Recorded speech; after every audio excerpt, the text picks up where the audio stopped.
Profi ai reduceri pe bandă. Acum ai mere roșii mari la 2,59 lei kilogramul. Profi. Zilnic prețuri mici. Atunci când ești portocaliu, ești tu. Pe bune!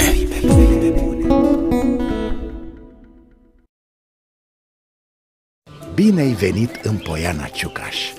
Aici, aerul e mereu curat și priveliștea de poveste, iar natura te întâmpină cu darurile ei și îți oferă ca prin magie un moment de relaxare.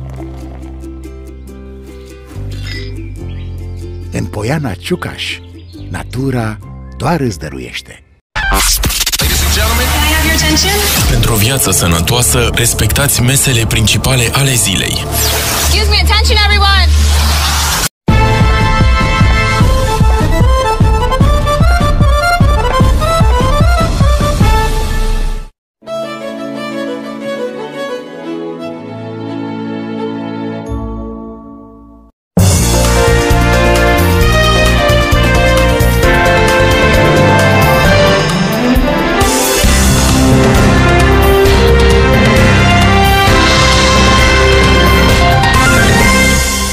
Mesaj optimist de la Cotroceni. Președintele României, Claus Iohannis, a transmis un mesaj de încurajare cu ocazia Zilei Mondiale a Sănătății în ceea ce privește revenirea la normalitate.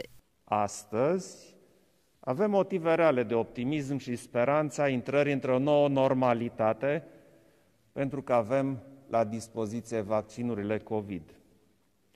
Imunizarea populației prin vaccinare rămâne singurul instrument viabil de a opri pandemia, dar sunt necesare eforturi comune susținute pentru a ține virusul sub control până la atingerea unor niveluri ridicate de acoperire vaccinală. Șeful statului subliniază că respectarea măsurilor de protecție sanitară este esențială pentru redeschiderea economiei și pentru reluarea activităților normale ale populației. Sistemele de sănătate din lumea întreagă se află sub o presiune teribilă, iar acceptarea și respectarea măsurilor sanitare de către toți cetățenii rămân puncte critice și reprezintă dovezi de responsabilitate și maturitate ale fiecăruia dintre noi. Redeschiderea sustenabilă și în condiții de siguranță a societăților și a economiilor noastre nu poate fi posibilă fără respectarea acestor măsuri. În plus, Claus Iohannis a tras un semnal de alarmă în ceea ce privește efectele grave ale schimbărilor climatice asupra sănătății publice. Șeful statului a precizat că schimbările climatice alterează condițiile ecologice, astfel încât crește riscul bolilor transmise prin apă, insecte și animale, și cere autorităților să ia măsuri în privința combaterii acestui fenomen. Ajutor financiar pentru închiderea minelor necompetitive. Potrivit proiectelor propuse de Ministerul Energiei și adoptate miercuri prin 2 hotărâri de guvern, peste 100 de milioane de lei se vor aloca în scopul facilitării închiderii definitive a mai multor mine de cărbuni. Prima hotărâre, care vizează complexul energetic Hunedoara aflat în insolvență, prevede alocarea unei sume de peste 97 de milioane de lei pentru anul 2021, suportată integral de la bugetul de stat. Cea de-a doua are în vedere Societatea Națională de Închideri Mine Valea Jiului, care va primi anul acesta în aceleași condiții circa 8.300.000 de lei. Banii vor acoperi costurile excepționale ale unităților intrate în proces de închidere definitivă, costuri care nu sunt legate de producția curentă. Astfel vor fi direcționați pentru acoperirea plăților compensatorii acordate angajaților care își pierd locul de muncă. Pentru reconversia profesională a acestora, închiderea subteranului, reabilitarea fostelor exploatări miniere și recultivarea solurilor de suprafață.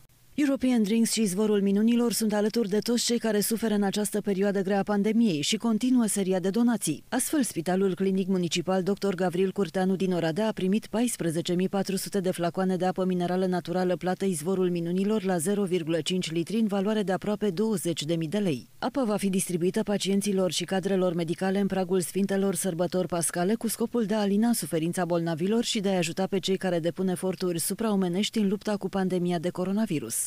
Mulțumim firmelor European Drinks și Izvorul Minunilor pentru gestul lor, constând în o sponsorizare a 14.400 de sticle de apă minerală plată, Izvorul Minunilor, apă necesară în aceste momente grele pentru pacienții spitalului și pentru cadrele medicale care asigură asistența medicală a pacienților. Mulțumim de asemenea și pentru sponsorizările care le-am mai făcut în cursul anului 2020, în 2 rânduri.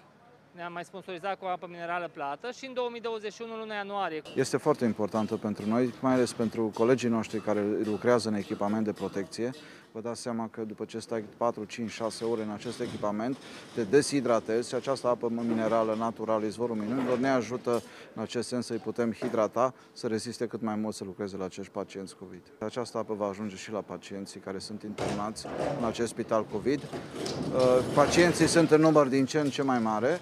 Potrivit oamenilor de știință, hidratarea este vitală pentru funcțiile de bază ale organismului, precum reglarea temperaturii corpului și a tensiunii arteriale, pentru buna funcționare a celulei nervoase a rinichilor și a mușchilor și pentru digestie. Deshidratarea poate provoca oboseală, epuizare, dureri de cap și reduce semnificativ buna funcționare a creierului. European Drinks și Izvorul Minunilor vor fi în continuare alături de cei aflați în linia întâi a luptei cu pandemia pentru a trece cu bine prin această încercare.